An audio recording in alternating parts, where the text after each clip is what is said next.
LogRhythm's Netmon Freemium delivers real-time network visibility to quickly identify emerging threats in your IT environment. Netmon Freemium is a free commercial-grade network forensics and traffic analytics solution. You can use Netmon Freemium's powerful capabilities to search against all of observed network traffic, identify abnormal traffic patterns and application usage, and quickly analyze full packet captures. Take the first step towards real-time network visibility. Visit logrhythm.com/freemium to learn more and download it today. Welcome back, everyone, to Startup Security Weekly. A couple of quick announcements before we get into the startup security news for this week. The 10th anniversary edition of Source Boston is being held this April. Training sessions are held on April 24th through the 25th, and conference talks are the 26th through the 27th, featuring awesome speakers from the security community. Events will take place in Boston at the Courtyard Marriott downtown, and Security Weekly listeners get a $100 discount on either training or conference passes when using the discount code SecurityWeekly. Visit sourceconference.com for more information.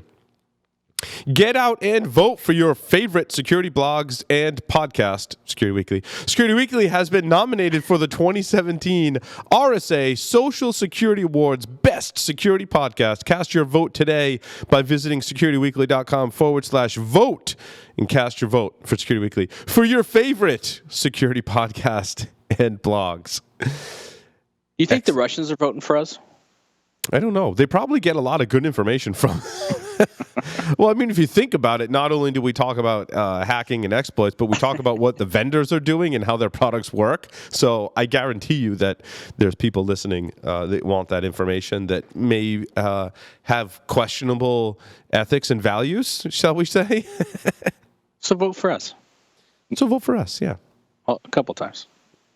No, you can vote once. But I cut you off in the middle of your roll. I'm sorry, man. We still got to talk about shaves that saves. No, we don't actually. Oh, I right. mean, we can. I mean, well, RSA is happening, what, next week?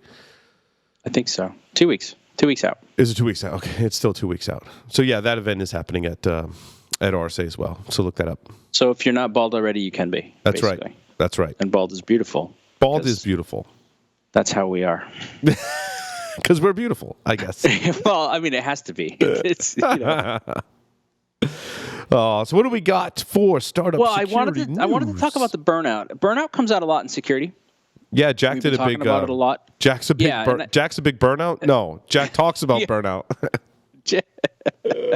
And so what I thought was interesting was this came across the feeds that I monitor and take a look at stuff, and it talked about how to recognize and prevent burnout in a startup. And I thought it was interesting both because our audience is security people and a lot of them are startups, or if you're in a security team right now, frankly, you're operating like a startup. Here, listen, startups tend to put more stress on employees than an established business. Employees take on the job of 2 or 3 people, and then you have the regular concerns about funding and the life of the company. Yeah, man, I mean, that matches up. And I'll tell you, I mean, financial stress is it's debilitating at times, and so it's interesting to take a look at this. So what I liked about this article was it kind of broke it down into a couple areas, and it said, look, there's stuff you can do, and I get it. If you're in a startup and you don't have a lot of budget, let's go in the other way.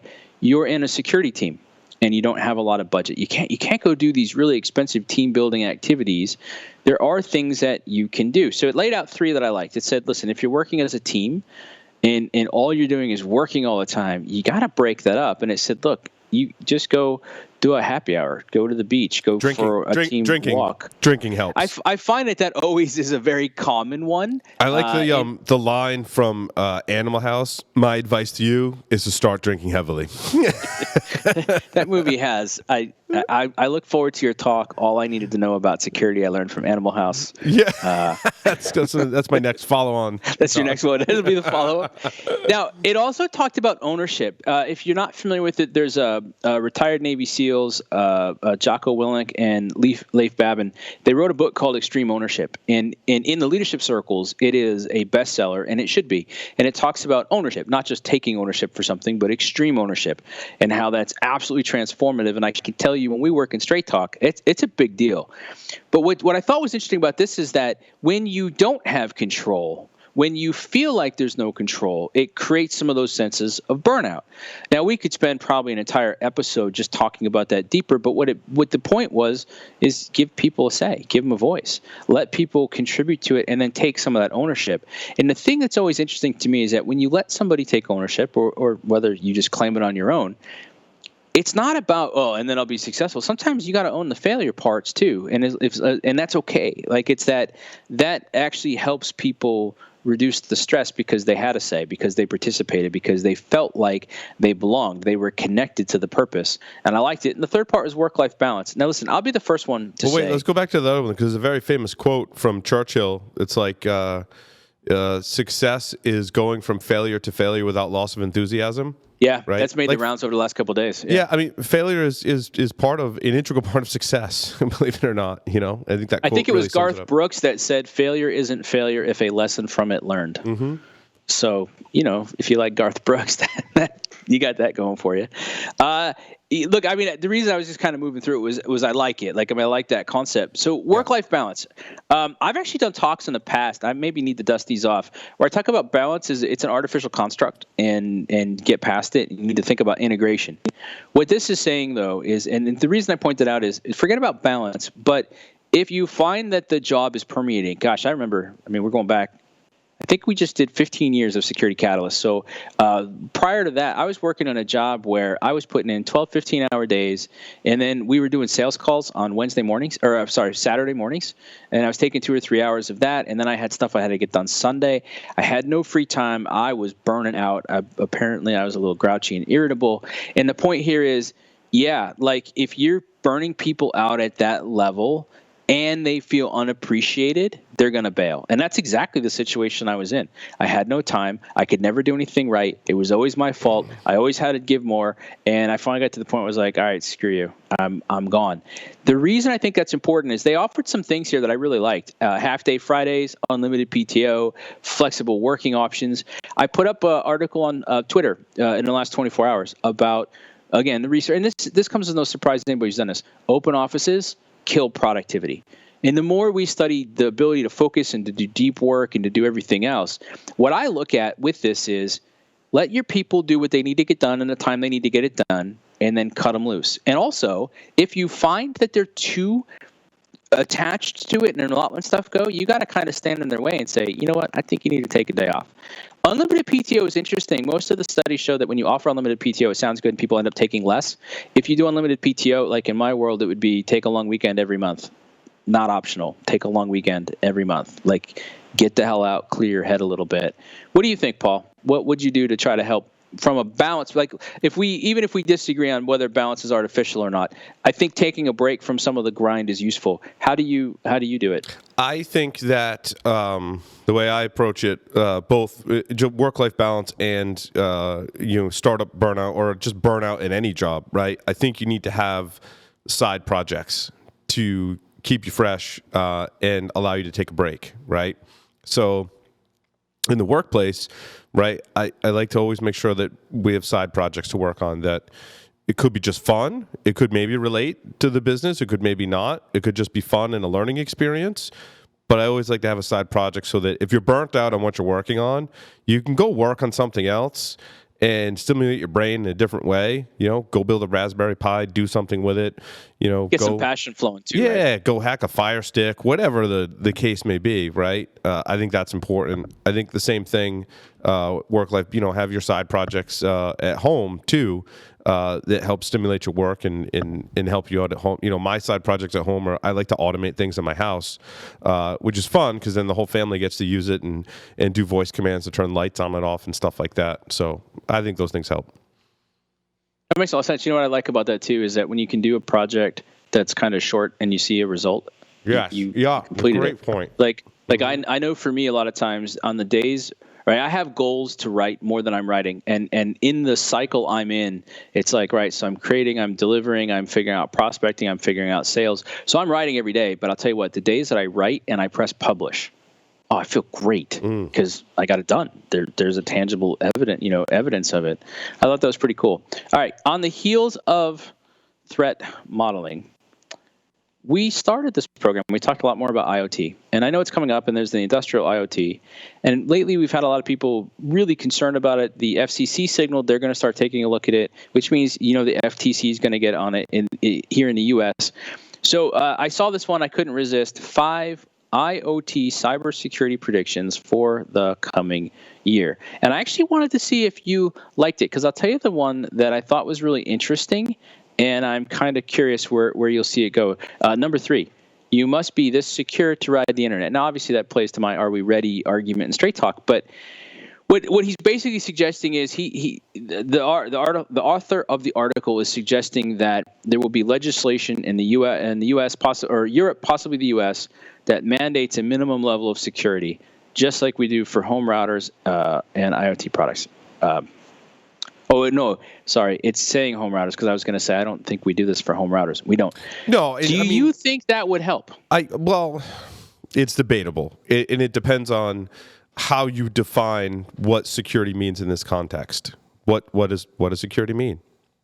Does it mean I don't have backdoors in my product? And then how do I, in the world of DevOps, how do I constantly ensure that, one, there's no there is a minimum level of security in my product? If I dip below that minimum level, how do I get those security patches out so that all my consumers can be at that minimum level? So I think the devil's in the details. I just realized listening to you, and then so how do I assess it? How do I assess it consistently? And then do I have to have like a good housekeeping seal of approval, and then UL rating on it? How do you implement that, and who pays for that? I mean, ultimately, if it gets too involved, someone's got to start paying for it. Oftentimes, that's the consumer. The question I would like to ask, and I'm starting to ask it more because it roils people, is, so what? I mean, like I had this debate privately with a smaller group of people a couple weeks ago. They said, well, like IoT, they used the attacks against Dyn, and they said, if somebody can compromise all of those video cameras and they can create all that problem, then, and I said, great. All right, so how much money did that cost? Well, I don't know, but a lot. I said, well, okay, but like you're telling me that's the most horrific thing that you've got. How long did it last? What did it really disrupt? Like, where is it on the scale of things that we need to be concerned about? And so so they had more stuff here. And I think this is good. Just in case anybody's confused, I obviously want our IoT systems to be secure, to Paul, to your point, to whatever that means. I'd like to see some open standards. I'd like to see some interoperable standards. I'd like to see us think about and improve how we do this type of stuff. I think where we tend to focus a lot of our hysteria right now kind of confuses me, because I look at it and go, right, but what is it exactly that we're trying to do, and where are the real concerns, and what does that look like? So I'll tell you what, if you've got something on this, and you've got some ideas or some solutions, and you can either better define the problem or better define what success would look like, I think you'll really advance this. And if you let us know, we'll definitely amplify. I can guarantee I will, because I think it's what we need. One of my ideas, Michael, and the reason I mention this show especially is I get concerned about barriers to entry in the market and killing innovation, right? I mean, this show's all about innovation and startups and new businesses. Yeah. And I don't want to see that impacted. And what if there was a tiered model, right? Because there's a couple different kinds of ways to enforce regulation and standards and best practices, right? One is you have to be at this minimum level of security to enter the market. Like if you're not at this level, you can't even play. Like you're out of the game. Sorry. If that is a more general standard and relatively easy for a company to achieve, that can be really good. And then you add on to that, then there is a consumer-based standard that's like an additional seal of approval, essentially, that says, well, we've gone through the extra certification that this product is being tested, maybe on a regular basis. It's interesting. We have that model, right? That's the FIPS model. Like if you want to be FIPS 140-1 versus -2, right. And how you work your way through it. But what's also interesting, and there's two parts to this, and this is where it comes back to my conversations around minimum viable security. And I got to go track that down, what Archie was talking about with healthcare requiring a threat model. Yeah. Look, I see this is where I love what you just laid out structurally, because I don't want it to be a checklist. Do you do these 5 things? Like if the regulation says you must have, AES encryption, but are you going to specify key management? Are you going to specify the protocols? Are you going to go into key exchange? No? Okay, then you didn't help us at all. And so what I'm trying to figure out is, what's the minimum set of questions that they need to answer, and how do they demonstrate, yep, we thought about it, and this is what we've done. Versus, like if you go back to the olden days, this is slightly different but related.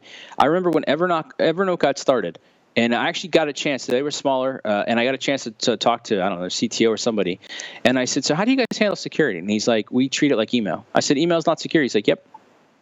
I said, well, okay, sorry, we got to go through this. So, but he said, look, we made a conscious decision. Now, I was like hardcore, right? Like, are you have partitions? Who can access the data? What are you encrypting? And they're like, look, people want to be able to store stuff. They want to be able to get access to it quickly. There's a reasonable level of privacy, but it's not an extreme. But they had an answer. I didn't have to like the answer, but they had an answer. And actually kind of made sense, right? And so I'd like to see something like that happen with Internet of Things. And I think I've shared this before. Lawn sprinklers figured this out a couple years ago. We just need to go study how 5 different vendors said, oh, here's how we can be totally interoperable and how we'll all be better as a result. I'm not sure they were really concerned about security, but yeah, well, they figured out interoperability. Ed Skodas brought this up on the show a year or two ago, and he said, one of the major problems with IoT devices is the actual ways in which you authenticate the user, and whether that's how you're authenticating the actual usage and function of the device, but also how you're authenticating administrative access to the device, which oftentimes, as in recent examples, is the way in which attackers are able to get in and change the settings on the device and do evil things with it. So if there were a standard as to how you would authenticate to these devices, maybe even extend that to how you authenticate the users of those devices, maybe even how those devices authenticate to the cloud and provide integrity in that connection, that's where standards, I think, can have a positive impact on the Internet of Things. And that's just, and Ed brought that up, years ago on the show. So, what do you think about income statements? I hope it shows a lot of income when I look at them. Yeah, right. Here's why I put this in. What I've started to realize is there's an opportunity to look at fundamentals. And so when I see articles that lay out some fundamental concepts, I'm going to keep throwing them in there. We don't have to spend a lot of time on it. Here's what I really liked about this one. I mean, it's pitched as, here's how you can glean how healthy your business is. But you and I have watched enough Shark Tank and talked to enough people that when you ask questions like, what's your gross profit margin? I don't know, or like you'll say, well, what was your sales? And they'll throw out some impressive sounding number. And then it's usually Mark Cuban who says, over what period? And, right. And so what this points out is that income statements cover a period of time. They have a simple formula. And really, here's what it boils down to. You have revenue, you have expenses, whatever's left over is your profit. But, and this I thought was important, don't get cheeky with the names. Don't try to be clever and call it something different. Or they basically said, look, don't pretend that it's sales or income instead of revenue. Don't play expenses versus cost or whatever. Like, just don't try to make it more complex than it is. Just keep it simple, keep it basic. And then it laid out, and this is what I thought was important. It laid out the expenses into revenue, cost of goods sold, gross margin, selling, general administrative, and profit. And then it said, your gross margin should be relatively constant, and your dollar spent on SG&A should be relatively constant. Yep. And so what I looked at was, I thought, as a startup, you need to know these things. If you think you're going to go talk to an investor, you need to know these things. As a startup, you need to know these things too, because if they're not, like I can tell you right now, if your gross margin's all over the place, that means you don't know what you're doing from a sales perspective, and that when you can't make the value proposition, you're like, all right, I'll cut the price in half. What if I gave it to you for a discount? What if and we rush through these different types of things. And so this is important to just start tracking and knowing these things when you're running your business, when you're running any business. By the way, I would say that this is pretty important if you're a team inside of an organization. I'm starting to realize that the concepts of startup and agile and lean can absolutely be applied in your team, even if nobody else in your organization does it. And so if you've got budget that's entrusted to you, that's your revenue. How did you earn it? And if you can go out and prove value of your team to anybody else in your organization, you've created the pathway to get more budget. and or you can get funding, right? And there's a difference. Budget tends to be allocated. Funding is the money that's there that if you can argue for it better than somebody else, it can fund your projects. So this is one of those ones that I would go look at. I'd print it out and make sure that if you're in a startup, you can answer those questions, and or if you're working around startups, that they kind of make sense. In the wise words of Wu-Tang Clan, cash rules everything around me. Cream, get the money. Dollar bills, y'all. There you go. That just sums up that article for everyone. There you go. All right. Now this one I thought was interesting, and it maybe just was kind of like where I was at. 3 tips to help entrepreneurs make the right sacrifices. I want to make sure that as we're looking at the program, we're definitely talking about it. We've had some of our listeners write in and talk about lifestyle businesses, right? So the lifestyle business says, I can earn a level of income commensurate or higher than what I was doing in the corporate world, but now I can take my Fridays off, or I can take trips with my family, or I can do whatever I want. And those are great. There's also I want to go build the next big product. I want to scale at 10x. I want to take on big investment. I want to change the world. Also great. Make the world a better place. There's a whole bunch in between it. If you're going to make the world a better place for the children so the terrorists don't win, then that's the home run, and it's good to go. So what's interesting about this is it's talking about that there's trade-offs. And I've noticed this when we used to travel by RV, and people would be like, "Oh man, I'd love that. I wish I could do that." And I always say, "You can. You're not a tree. You're not planted. You can make the choices." But I think, and you know this because you're running your own business, sometimes there's trade-offs to it, and people don't always see that. And it does mean that sometimes you miss out on things. What's interesting was the RV always meant I didn't miss out on stuff, and now what I find is I've been able to structure it so I don't miss out on too much, but sometimes you got to make those choices. So here's what I thought. Talked about the sacrifices. You've got to sacrifice to succeed. And number one is get off your ass. And I got to tell you what, this has been big for me for this year. And it was like, don't stop pretending you're too busy. Stop doing whatever else. You and I've talked about some different things. I'll tell what I did this week. Kids' electronics devices are now restricted to 30 minutes a day, not available after 8 o'clock at night. And I actually unplugged all the TVs. And I'm aware that the Super Bowl was on Sunday. But what I looked at was the time of the Super Bowl and the need for me to keep everybody in the house on a schedule. Nah, you can tell me about it on Monday. And so we actually canceled cable this week, and the TVs are physically unplugged, disconnected. So it's not like, I can still pop on the Apple TV or the Roku and watch something. Nope, not for a couple months. We're trying to find some new patterns into it. And what's happened is we're, as a family, reading more, playing more, talking more, exercising more. It's like, wow, there you go. So my point on this is, yeah, like you can do it. You can find these pieces, but you've got to prioritize it. Now, if watching TV is more important to you than reading books and figuring out how to operate your business, then, might not be the right choice. Talked about finding your entrepreneurial family. I'm going to be upfront. I wanted to go back to the... Oh, yeah. Yeah. Well, in this article, I had a completely different take on this article, Michael. I thought it was okay at talking about some of the more personal aspects to sacrifice, which I think people love to write about because it gets so in touch with your personal feelings and all that bullshit. But for me, when I think of startups and sacrifice, right, I think of the sacrifices you have to make in product development, right? I'm going to work on this feature now, which means I can't work on that feature. I think of we're going to give away this much functionality and then build more functionality and charge for that more functionality. And that free functionality is somewhat of what we're sacrificing, right? And, we're going to spend time doing this pieces to do thought leadership and not spend time on some of the product stuff, but being thought leaders. And that, like, every decision you make in your startup involves some kind of sacrifice, in my opinion. And I think that those decisions are more is a different conversation, but I think somewhat of a more productive conversation about those kinds of decisions. Personally, I think it's important too, but I kind of like the sacrifices you make to do your startup and the business decisions behind it and what that means, rather than some of the personal sacrifices, which are inevitably good. It is an important aspect. It kind of plays in a work-life balance, right? So. Yeah, and I think that's why I threw it in there. The one I really liked was realizing school never stops. I have found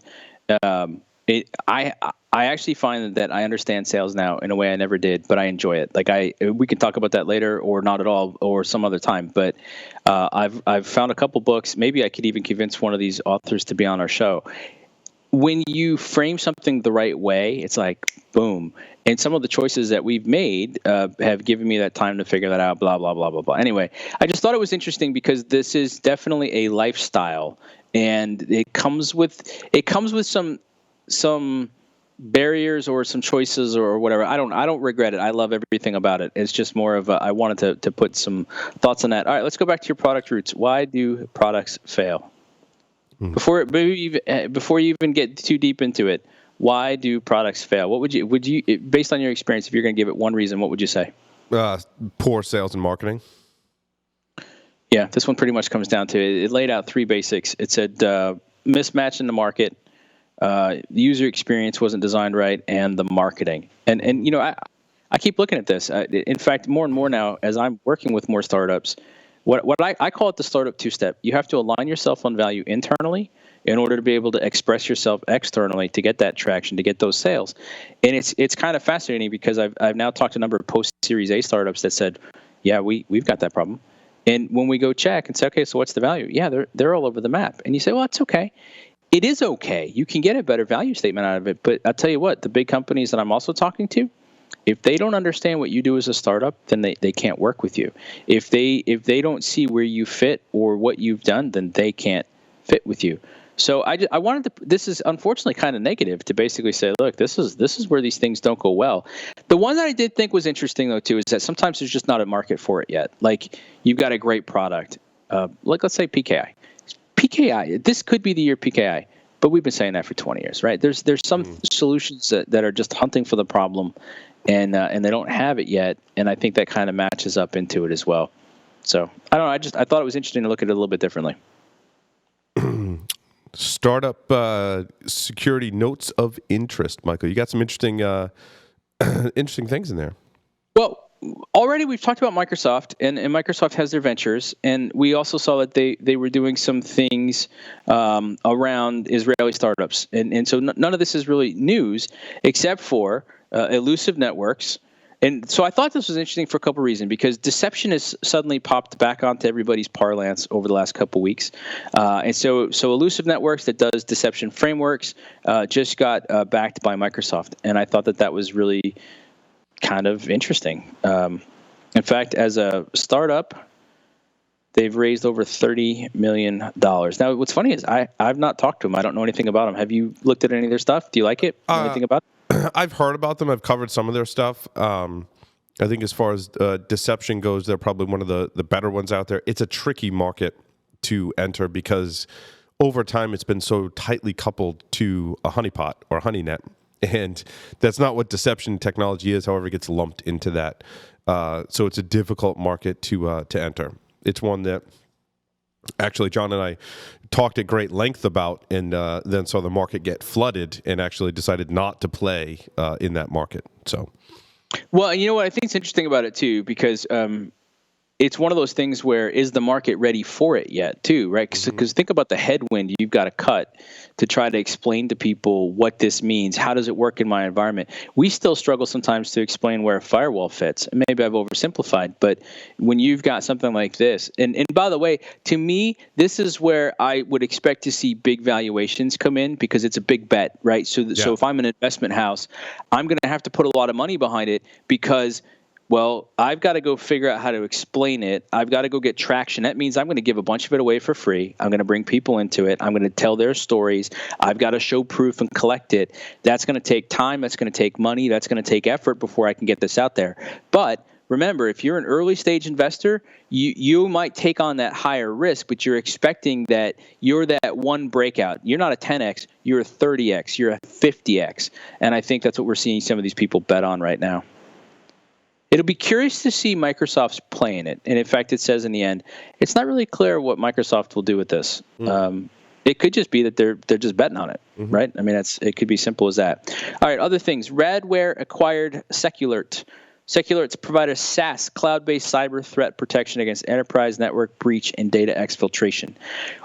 They were acquired for a undisclosed amount, but they had taken on a total of about $15 million in funding between a seed and a B round.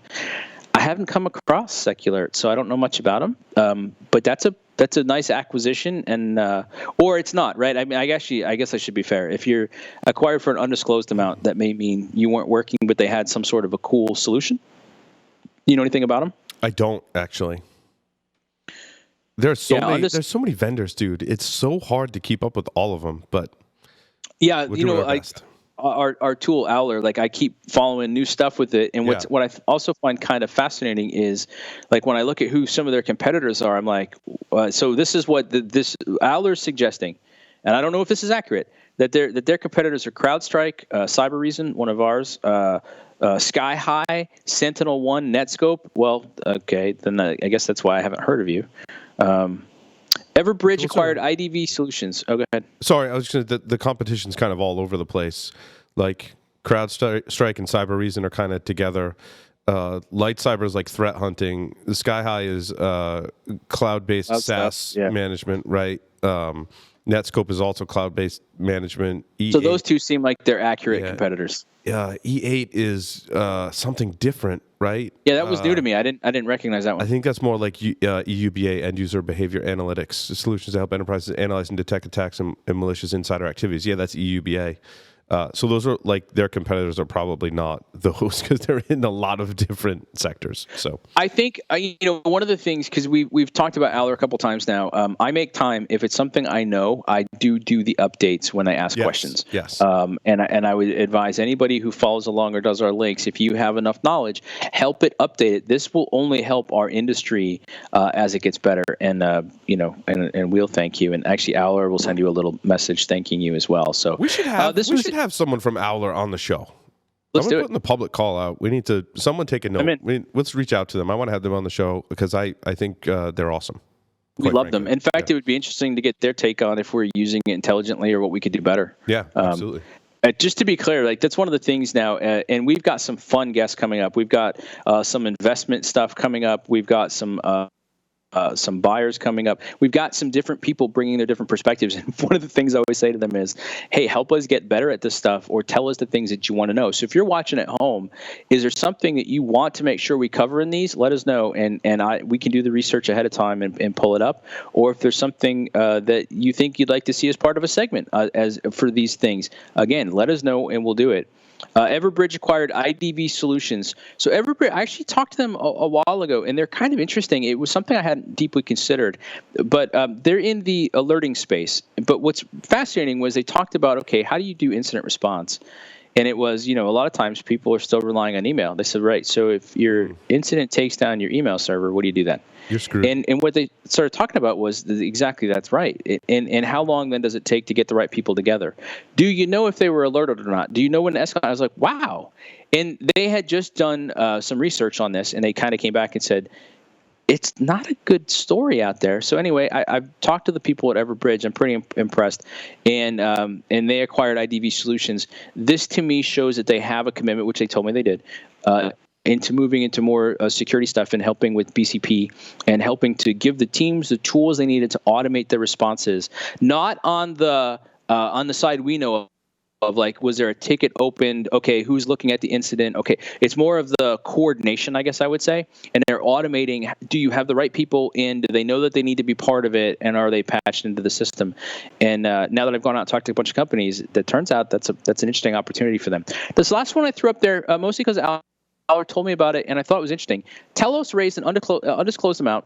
There wasn't a ton of detail on this, but they're information technology consulting company that offers cybersecurity solutions and services for risk management and information security. So it doesn't really tell us a lot.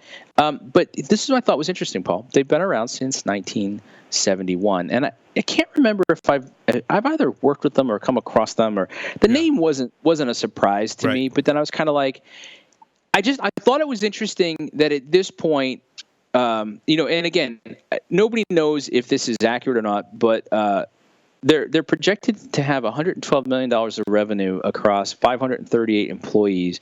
They're based in Ashburn, Virginia. So I'm kind of looking at this going, wow, that's all interesting.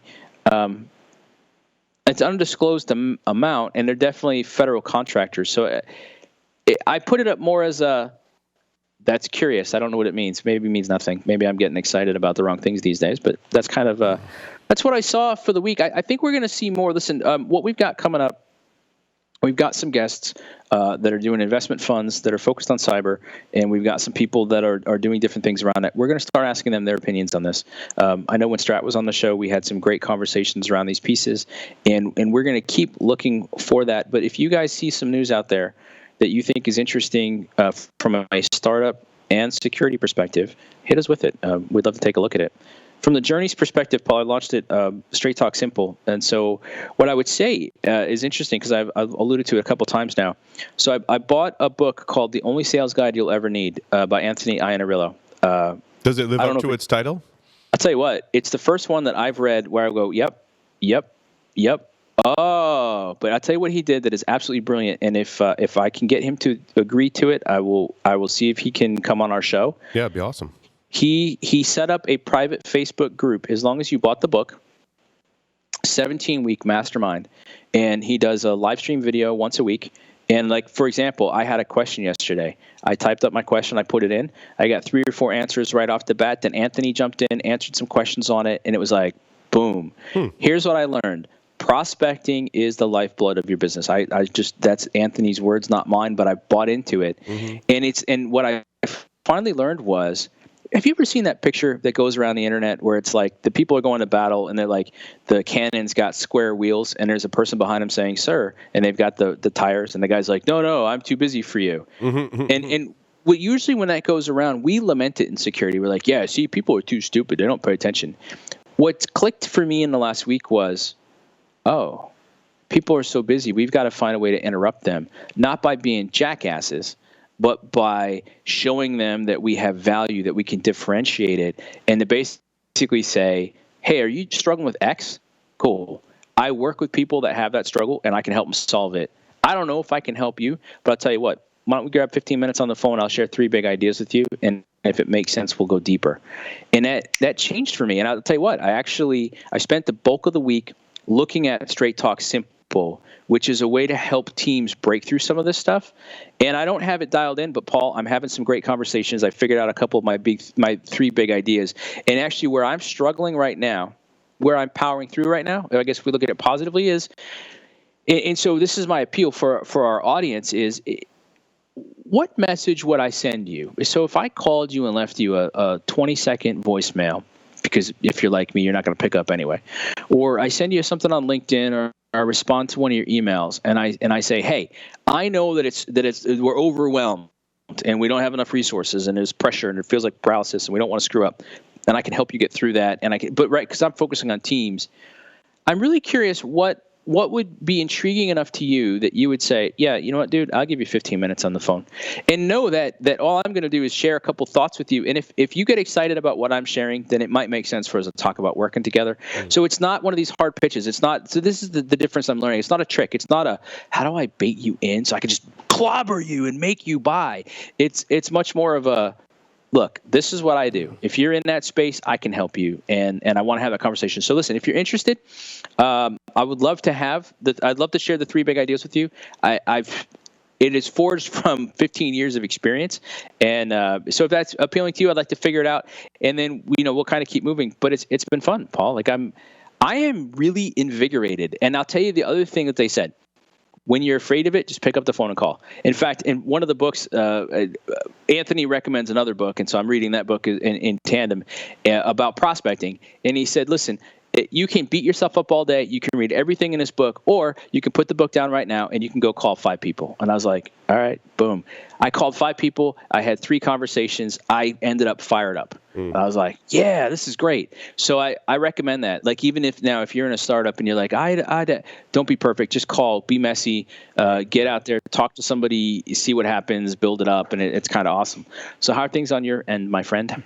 Things are exciting, actually. We've got some open source software that I've got the initial beta releases of that I suppose I'm kind of acting as a QA department. So when you do, and I'm like wicked good at finding like breaking stuff. So I of course like I'm sending John. I'm like, I think that's broken. Like that's either I messed up or something's not right. But it is working. I'm able to get results from an open source tool, and it's really awesome to see your vision and your ideas even come down to just like the small open source piece that we're giving away, so people can get in tune with our process, with our the way that we're solving the problem is just really exciting for me. And I'm spending a lot of time you're leading with value, right? Yeah, and you're leading with value. I'm analyzing my own traffic with it, right? Because if I don't find it useful, then it's not worth selling to anyone else or putting all this effort and our reputations behind. So I'm using it as a tool to analyze my own traffic, and it's going really well. And that's the most exciting part for me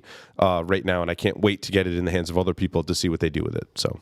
Oh, that's exciting. That's really exciting. That's awesome. Congratulations. Awesome. Yeah. That's good and stuff. I get to be somewhat geeky too, which is great. So it is great. All right. So next week on track, we have another one of taking a look at institutional investment, and they've got a little bit of a different approach. And so we're going to learn a little bit about that and their fund and their things like that, and even more on the way. Another successful episode in the books. Thanks, Paul. Thanks everyone for listening and watching. Thanks, Michael. We'll see you next time on Startup Security Weekly. You are a meathead.